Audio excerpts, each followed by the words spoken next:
Hauji VX125 мануалы 1000 километрге дейін бір рет майды ауыстырсаңыз дейді. Мысалы, жаңадан мопед сатып алсаңыз, сосын әр 3000 километр сайын майды ауыстыру керек дейді. И қазір осы жайлы шолу жасап түсіндіріп айта кетсем. Обкатканы мануалды айтпапты қалай өтуге. Қысқаша айтқанымен, Hauji'дің обкаткасы бірінші поколение, екінші поколение, осы VX болсын. Тоже біздегі Samurai, Maxi, танк соларда сияқты. Мопед сатып алыңыз, мотордағы сразу майды ауыстырдыңыз.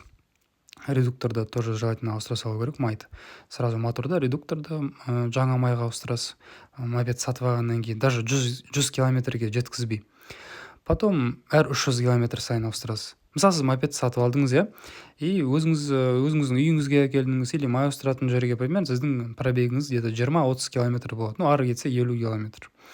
Получается, там 50 километрде бір рет ауыстырдыңыз, потом 350-де, потом 650-де, 950-де, и уже 1000-ға дейін жетеді.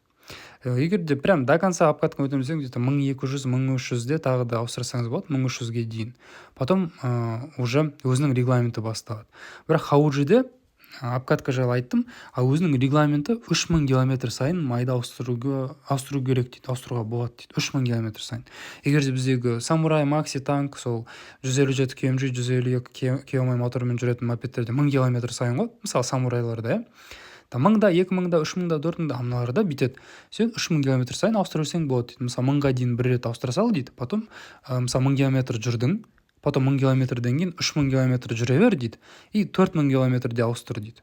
Потом 4000 километрден кейін тағы да 3000 километр жүр дейді да, сосын 7000-да ауыстыр дейді. Потом 7000-нан кейін 10000-да ауыстыр дейді. 10000, 13000 солай кете береді да, то есть 3000 километр сайын дейді ғой. Бірақ өзінің бір нюанстары бар. Мына жақта қарасаңыз, мына жақта плюс қойылған. Бұл плюс деген нені білдіреді? Қазір ағылшынша айта кетейін. Items marked with plus in the chart indicates the replacement or check cleaning interval which can be adjusted properly according to the road condition. То есть условияға қарау керек дейді. И мына жақта да мне жазылған, дәл осы беттерде check and maintenance. If your motorcycle is used under severe conditions, such as continuous full throttle operation or it's operating in a dusty climate, certain services should be performed more often to ensure reliability of the motorcycle, as explained in the maintenance section.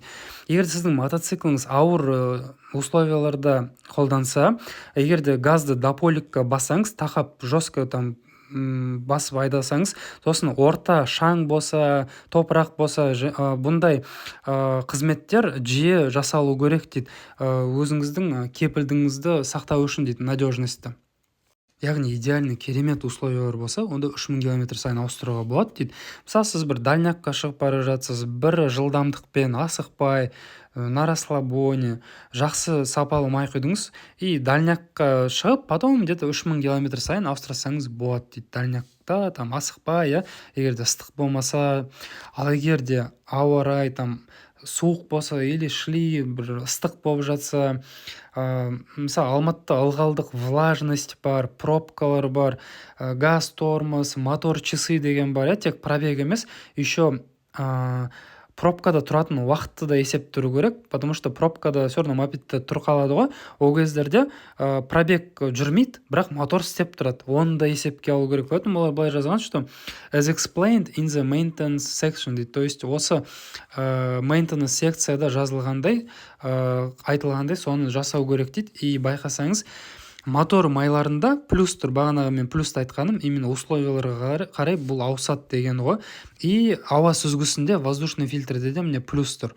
Чек деген ол тексере салыңыз деген да, ал плюс деген себебі, егер де тексерген жағдайда ауа сүзгісі бітел қаса, қарайып кетсе, майдан немесе шаңмен толқаса, онда бұны ауыстыру керек.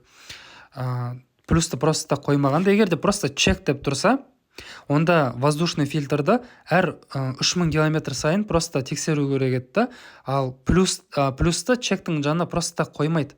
Значит, сіз 3000 километр сайын фильтрді тексересіз да, Hauji VX-те, и сіз мысалы 3000-да тексердіңіз, нормальный болады, сосын 6000-да тексерген кезде көрдіңіз бе, стрелканы мына жаққа қойған ғой, чек дегенге, то есть реплейске тұр екен, и плюс тұр, то есть егерде мына жақта просто чек болған кезде сіз 3000 километрде тексеретін едіңіз, а егерде 3000 километрде ол бітеліп кетсе, оны ауыстыру керек, потому что плюс тұр. И мотор майларында то же самое. Мына жақта егерде былай просто замена деп тұрса, онда 3000 километр сайын смело ауыстыра бер деген сөз ғой. Ал мына жақта плюс тұр. Значит, егерде условиялар қиын жағдайда бұл жүрсе, мопед қалада, бағана мен түсіндіріп айтқандай, онда бұны 3000-ға дейін жеткізбеген дұрыс дейді.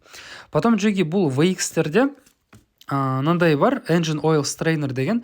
Бұл типа фильтр сияқты, бірақ фильтр емес. Мынандай бір прямоугольный жалпақ темір былай сетка жүреді, кішкентай мынандай жалпақ сетка жіңішке. Ол воздушный, то есть масляный фильтр сияқты мықты қорғайды деп айта алмаймын. Егерде осы VX-тегі бағанағы тек мынандай жалпақ сеточный фильтр, ол сеточный фильтр қай жерде тұрады? Вот сіз май ауыстырасыз ғой, сол май ауыстыратын жанында, сол жағында мынандай бір отсек тұрады, соны былай шығарсаңыз, фильтрді былай шығарасыз пластинканы. Вот, если что, маған май ауыстыруға келген кезде маған айтсаңыз, мен сізге оны жуып берем. Оны примерно әр 12.000 километр сайын тазарту керек дейді ғой. Ну, меніңше оны лучше 5000 километр сайын тазарта беріңдер, чем 12.000-ға дейін жеткізгенше. Мен өзім сіздерге бесплатно оны бәрін тазартып берем, маған айтсаңыз. Получается, осы Hauji VX-терде осындай пластинка тұрады сетчатый, ол VS 125 сияқты. VS 125 ол карбюраторный Hauji, бізде көбі оны бірінші буын дейді, ал VX-ті инжекторный Hauji, осыны мен айтып жатқан, көбі екінші буын дейді. И осы екінші буында инжекторный VX-те масляный фильтр жоқ, и поэтому бұны никак 3000 километр сайын ауыстыруға болмайды. Я понимаю, бұл Suzuki адрестерде сияқты бір масляный фильтр болса, VS-терде масляный фильтр болса, онда мен айтуға маған болатын еді. Жеги смело 2000-да, 2500, 3000-да ауыстырып беріңдер деп, мануалда солай ғой деп. Бірақ VX-терде бұл воздушка, сосын 900 мл қойылады, даже литр емес, Поэтому менің кеңесім, пікірім, 1500 километр сайын бұл жерде майын алмастырған дұрыс. 1500 километр сайын. Неге 1000 сайын емес? Потому что бұл жерде самурайларда, М8-оларда 750 мл қойылады моторының майына, ал Hauji'ларда 900 қойылады. Получается, 250 мл көбірек бұларға кетеді. Поэтому май бұл жерде сәл көбірек болады, поэтому көбірек километраж жүруге болады. Поэтому 1000 километр сайын бұған ауыстырсаңыз, слишком ерте болады.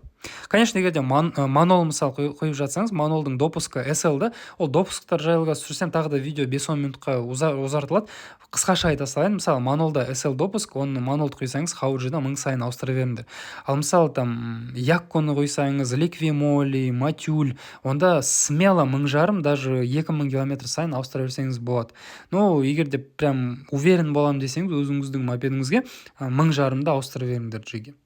Потому что бұны мен айтып жатқаным, ертеңгі күні біреулер просто фотография түсіріп переводчикқа салсам, мына жақта мынаның Hauji'да екінші поколениеде оказывается 3000 километр сайын екен ғой, мануалда сондай ғой деп біреулер ауыстыра беруі мүмкін да, бірақ өзінің нюанстары бар. Көрдіңдер ме жеги? Мына жақта плюс тұр мотор майында, воздушный фильтрде плюс тұр. Оны мына жақта өзіңіз бағана айтқандай көресіз, міне именно плюстың өзінің маркировкасы, мынаны бағана мен айтқандай. Сосын трансмиссионный май, редуктор жайлы вообще ауыстырма деп тұр, бірақ мен келіспеймін.